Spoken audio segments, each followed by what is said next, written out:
अस्सलाम वालेकुम। आज की वीडियो में हम करेंगे जी एक्सरसाइज 3A। ये है mathematics book 4D4 7th edition, जो न्यू एडिशन आया है उसी एक्सरसाइज है। ये चैप्टर नेम है प्रोबेबिलिटी ऑफ कंबाइंड इवेंट्स। ये हम करेंगे और इसका मैं आपको करवाऊंगी question number 1 and question number 2 करवाऊंगी। ईजी से क्वेश्चंस हैं, कोई मुश्किल नहीं है।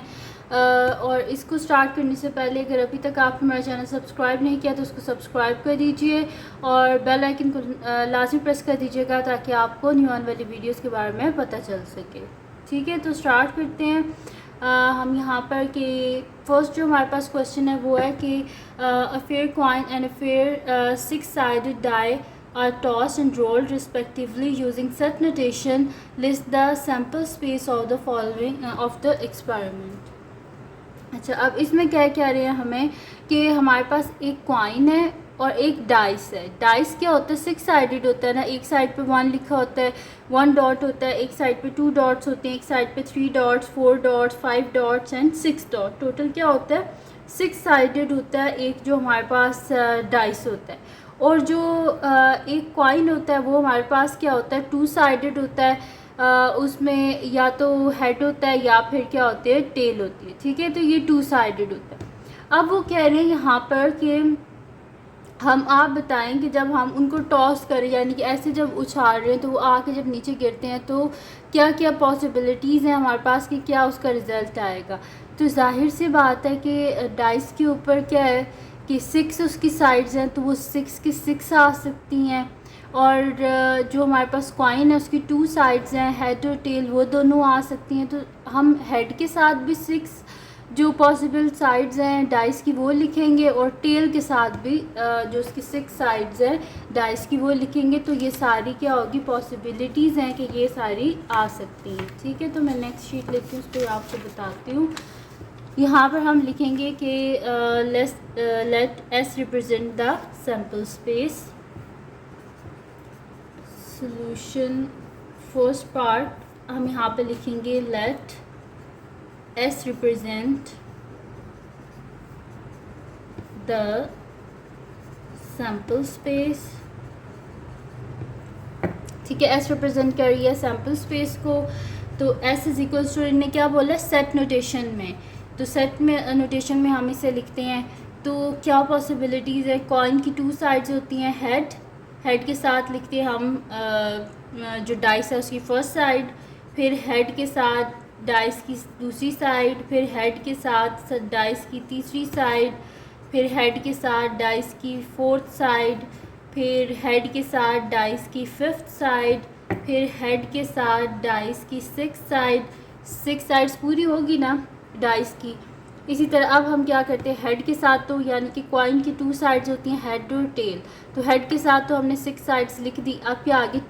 टेल के साथ भी लिख देते हैं। टेल के साथ 1, टेल के साथ 2, टेल के साथ 3, टी के साथ 4, टी के साथ 5। टोटल 6 साइड्स होती हैं डाइस की, तो टी के साथ 6। तो ये हमने इसको लिख दिया है जी सेट नोटेशन में। टोटल सैम्पल स्पेस यही बनती थी, इससे ज़्यादा और कोई पॉसिबिलिटीज़ नहीं है आउटकम की। तो यही टोटल पॉसिबिलिटीज़ हैं, तो ये मैंने लिख दी यहाँ पर। और यहाँ पर हमारे पास तो फर्स्ट क्वेश्चन हो गया। आप चलते हैं सेकंड की तरफ। सेकंड हमारे पास है कि a box contains 7 pens, 3 of which are faulty. A pen is drawn from the box at random using set notation. List the sample space of this probability experiment and find the probability that the pen drawn is not faulty. अच्छा, क्या कह रहे हैं कि हमारे पास एक box है जिसके बीच में टोटल 7 पेन्स हैं और उन 7 में से 3 पेन्स जो हैं वो फॉल्टी हैं, यानी कि 3 बीच में से ख़राब हैं और 4 बिल्कुल ठीक हैं। वो कह रहे हैं कि एक पेन आप निकालें बॉक्स के बीच में से रैंडम और उसके बाद फाइंड करें कि प्रोबेबिलिटी क्या होगी कि वो पेन ख़राब नहीं है। ठीक है, टोटल हमारे पास 7 है और हमने उसमें से प्रोबेबिलिटी निकालनी है कि जो हमने पेन निकाला है वो ख़राब नहीं है। पहला तो हमने ये करना है। उसके बाद ये हमें क्या कह रहे हैं? ये हमसे कह रहे हैं कि suppose that the first pen drawn is not faulty and it is not replaced in the box.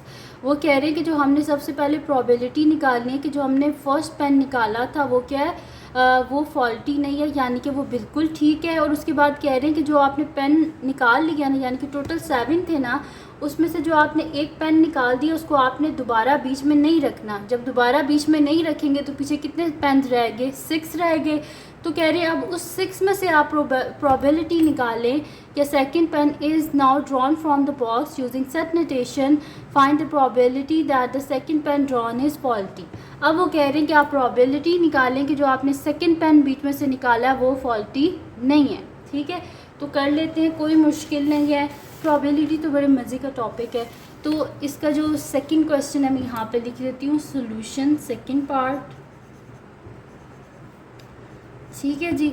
अच्छा, सबसे पहले तो हम लिख लेते हैं कि हम किन लेटर से किसको रिप्रेजेंट करेंगे, किस इवेंट को। ठीक है, तो मैं यहाँ पे लिख देती हूँ कि let F be the event that the pen drawn is faulty। ठीक है जी। तो पहला तो मैंने लिख दिया कि F मेरे पास इवेंट है जिसमें जो पेन हम निकालेंगे वो क्या है? फॉल्टी है। और दूसरा लेट कर लेते हैं, नॉट फॉल्टी के लिए N को रिप्रेजेंट कर लेते हैं। तो let N be the event that the pen drawn is not faulty। कि सेकंड हम कर लेते हैं कि एन से रिप्रेजेंट कर लेते हैं कि जो हमने पेन निकाला है वो फॉल्टी नहीं है। अब इसकी सैम्पल स्पेस हम बना लेते हैं। तो इसकी सैम्पल स्पेस क्या होगी? टोटल 7 पेन्स हैं जिनमें से 3 फॉल्टी हैं और 4 जो है वो फॉल्टी नहीं है। ठीक है, तो फिर हमारे पास क्या हो जाएगा? First faulty, second faulty, third faulty और बाकी जो है वो बिल्कुल ठीक है, यानी कि not faulty 1, not faulty 2, not faulty 3, not faulty 4। Total कितने पेन्स हो गए? 1 2 3 4 5 6 7। 7 में से 3 जो हैं वो ख़राब है और 4 बिल्कुल सही है। ठीक है, अब फर्स्ट ऑफ ऑल प्रोबेबिलिटी क्या फाइंड आउट करनी थी कि जो हम पेन निकाल रहे हैं वो फॉल्टी नहीं है। ठीक है, तो फिर मैं यहाँ पे जाहिर सी बात है लिखूँगी, यहाँ पे लिख लेते हैं कि probability that the pen drawn, probability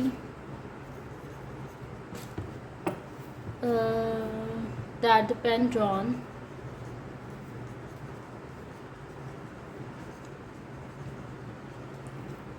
is not faulty. कि जो हमने पेन निकाला वो फॉल्टी नहीं है, वो बिल्कुल ठीक है। तो ठीक पेन कितने हैं? 1 2 3 4, 4 है ना ठीक पेन, डिवाइडेड बाय टोटल कितनी है? सैम्पल स्पेस में कितने पेन्स हैं? 1 2 3 4 5 6 7। तो ये आ गई जी हमारे पास प्रोबेबिलिटी कि जो पेन है वो ख़राब नहीं है। ठीक है, 4/7। इससे आगे फर्दर इसको हम लोएस्ट फॉर्म में नहीं लेके जा सकते क्योंकि 4 और 7 किसी एक टेबल में नहीं आते। ठीक है जी, अगर तो जाते हो तो हम इसे लोएस्ट फॉर्म तक लेके ज़रूर जाते हैं। ठीक है, अब क्या फाइंड आउट करना था हमने कि जो हम पेन निकालेंगे वो फॉल्टी है। ठीक है, तो सबसे पहले तो लिख देते हैं ना कि जो हमने फर्स्ट पेन निकाल लिया है उसके बाद क्या हमारे पास सैम्पल स्पेस बची है। ठीक है, तो अब यहाँ पे लिख देती हूँ कि after drawing the pen, after drawing the pen,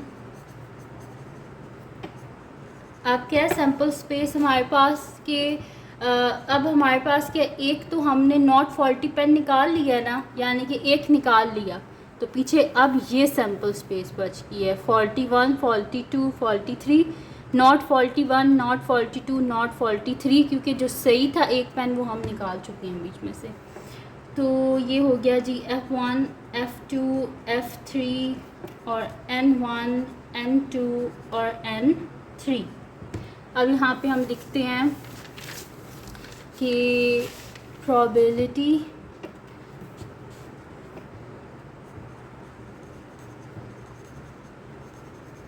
probability that the second pen